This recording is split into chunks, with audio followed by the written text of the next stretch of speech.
Okay, so today we're going to be doing a deep dive into the book of Exodus, and it's one of the most well-known books in the Bible. It is. And it's Yeah. really kind of a foundational story for a lot of different reasons. But we're looking at some source material today that attempts to condense it into a 10-minute read. Uh-huh. And I just I love this challenge because Exodus is just such an epic tale. I Hmm. mean, how do you even begin to try to boil that down to 10 minutes? Right. So, but I guess before we get into, how successful these sources were in doing that, maybe we could just sort of like recap like the basic story of Exodus for folks who maybe haven't read it recently or just, need a little refresher. Yeah, sure. So, Exodus, essentially picks up where Genesis left off. Right. We have the Israelites who, at the end of Genesis, they've gone down to Egypt because of a famine. Yeah, Joseph and Yeah, right, exactly. Joseph invites them down and, everything's hunky-dory for a while, but yeah, then new Pharaoh comes. a new Pharaoh who doesn't know Joseph, doesn't Didn't remember. remember him or care. Right, right. Doesn't care at all about the Israelites and sees them basically as a threat, a growing population, a potential fifth column. Yeah. So he enslaves them. Yeah, and this is where we get into like the whole,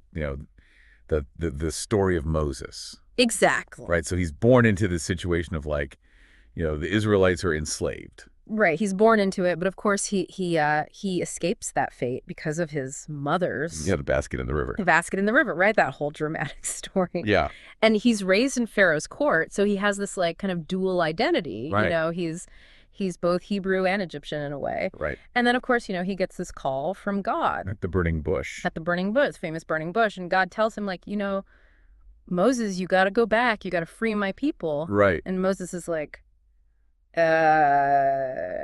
I don't know about that. Yeah, a little hesitant. A little hesitant, right? He tries to get out of it. God's like, nope, you're the guy. I chose you. Yeah, I chose you for this.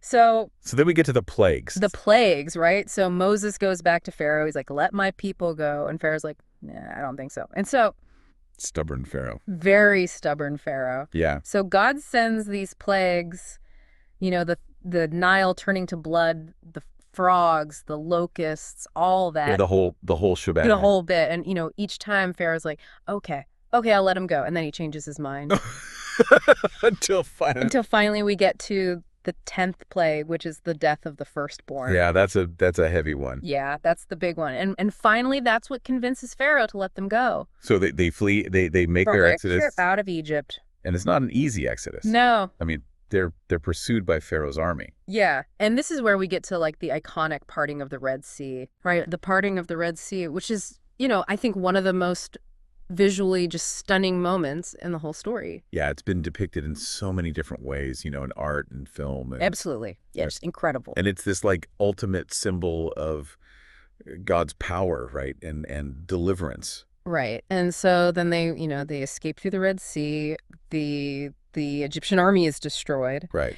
And then they wander in the wilderness for For 40 years. 40 years, right? Yeah. And this is where they receive the 10 Commandments at Mount Sinai. At Mount Sinai, right? Yeah. This is like the establishment of the covenant between God and Israel. Right. This is a huge moment, right? Huge moment. Yeah. And the giving of the law and the sort of the formation of the Israelite nation. Right. And so that's kind of the gist of Exodus in a nutshell. In a nutshell, yeah. I mean, there's so much more to it, but that's like the basic narrative arc. But that's already taken us what, like 5-6 minutes? Right. And we're supposed to do this whole thing in 10. Right. So imagine trying to condense all of that. Yeah, these 10-minute read sources they're bold. They are bold. I mean, I have to give them credit for even attempting it. Right. I think, one of the things that they definitely do well is they hit those like major plot points. Oh. You get the slavery, you get Moses, you get the plagues, the Exodus, the Red Sea, the 10 Commandments. You get the highlights. You get the highlights, right? But of course, what's lost is a lot of the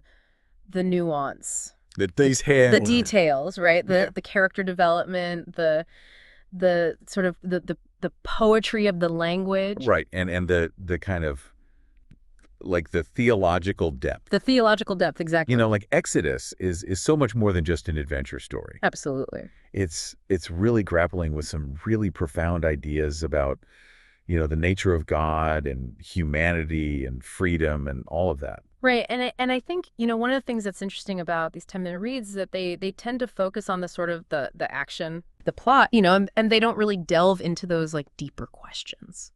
And it makes sense because that's what you have to do when you're trying to, get it down to 10 minutes. Right. You gotta make choices. Yeah. But, I do think there's something to be said for like even just having a basic understanding of the story. Oh, absolutely. Like even if you're not reading the whole book cover to cover. Right. Just knowing those key events and those key themes, I think can be really helpful. Yeah, and I think, one of the things that's so powerful about Exodus is that it's a story that's been retold and reinterpreted so many times throughout history. Right. It's been a source of inspiration for people fighting for freedom and justice. Yeah, absolutely. All over the world. Yeah, and I think, even today we can look at the story of Exodus and find meaning in it. Absolutely. It's a story about hope. It's a story about resilience.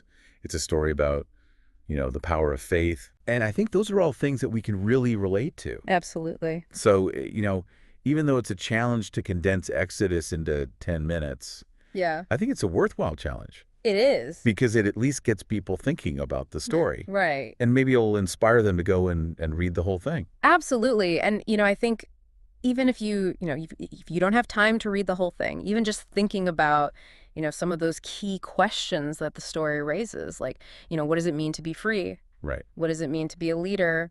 What does it mean to have faith in something bigger than yourself? What does it mean to be chosen? What does it mean to be chosen? Right. Like these are all questions that are still relevant today. Yeah, absolutely. And I think Exodus, even in a 10-minute version can spark those kinds of conversations. Yeah. Well, that's what we're all about here at the Deep Dive, is sparking those conversations. And I think we've done a good job of that today. I hope so. But before we go, I always like to leave our listeners with a question to ponder. Oh, good. So, we've been talking about Moses and his journey and, all the challenges he faced. Right.